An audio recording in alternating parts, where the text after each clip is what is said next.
Miriam, why do we need events like this still in 2014? Does it surprise you that so many girls think career options are closed off to them?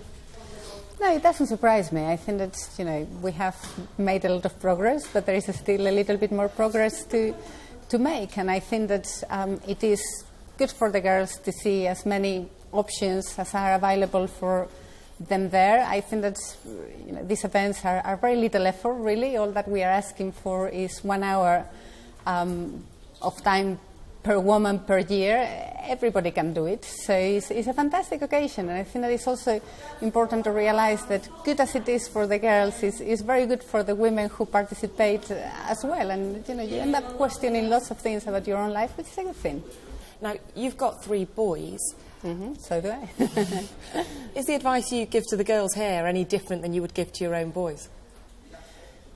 Not necessarily. I go on with my boys also about how you have to make an effort and how everything really depends on you. And if you really want to summarize what I hope that at the end of the whole education process they would remember, I very much hope it is that. I do think, though, now that I have done a lot of talking to girls, we have been all around the country. We have been in Manchester and Liverpool and Birmingham and Essex, and now here in Glasgow and London, lots of different combinations. But something I have really noticed that I do not see so much with boys is that we get lots of questions about self-confidence. So I wonder whether there is something a little bit specific to girls there, and in particular in relation to certain subjects and science subjects. But it just catches my attention that I get lots of questions about where did you get your self-confidence, which I find very surprising because it assumes that they think that we, the women, have self-confidence. So. And interestingly, a lot of people say in their careers that sometimes women do lack that self-confidence, maybe to push for promotions, push for more money. Is that something that you think women perhaps need to address? Well, I don't know whether that is specific to women, but insofar as it may affect women, yes, I do think that it is important to celebrate female achievements, and that, aiming high, and that is part of the message that we want to give to the girls, that aiming high is good. It's as good for girls as it is for boys. So you've done very well. You've got a really successful career. It doesn't feel so successful on the day-to-day, I tell you. So. Well, to us. And you, as I understand, childcare is very, very expensive. Tell me, do you think you need to be wealthy to have it all as a working mother? Well, I think that what I would take issue with in your question is the have it all. I never understand what people mean when they say have it all. I personally have never wanted to have it all like a general aim. I just want to have what men have. Lots of men have a successful professional life or what looks like success to them, and they have put that together with a family. So that is what I want to have. There would be other women who don't want to have that, and I think that it's also important to realize that the all is quite different to lots of different women and indeed to lots of different men. But childcare is an issue, obviously, and I think that it was Sheryl Sandberg said, the most important decision in your life is who you decide to have children with. That was the most important decision in your life.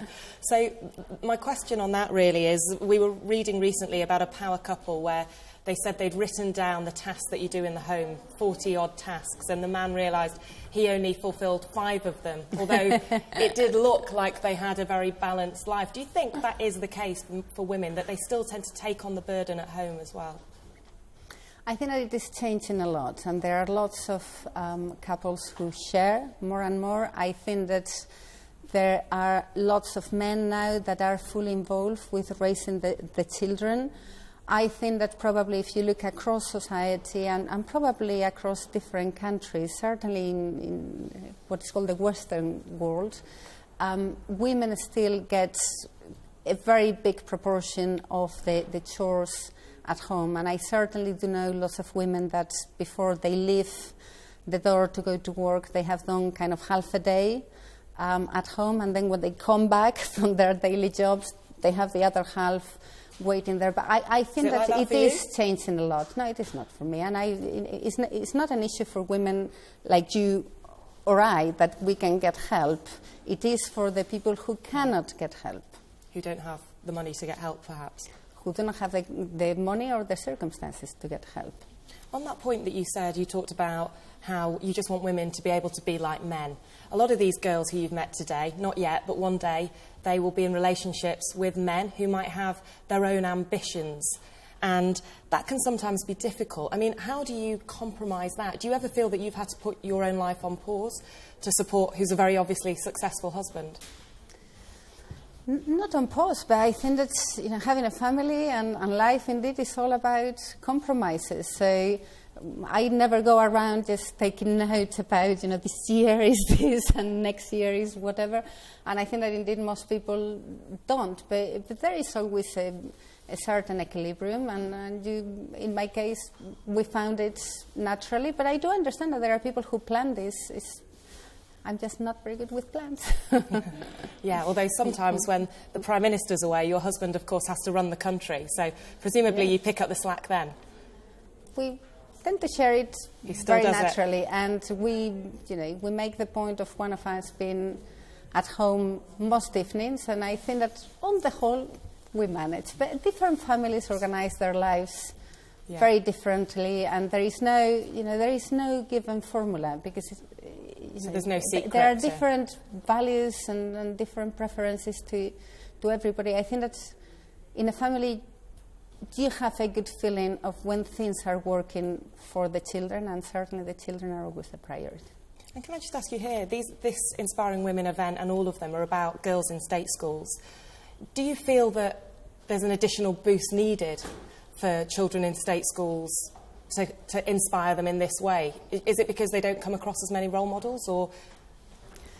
No, but I do think, and that I have learned a lot from Inspiring the Future, which it was something that I didn't know so much at the beginning. I do think that there is an issue of self-confidence in some of these schools. I have now traveled a lot and done lots of these events.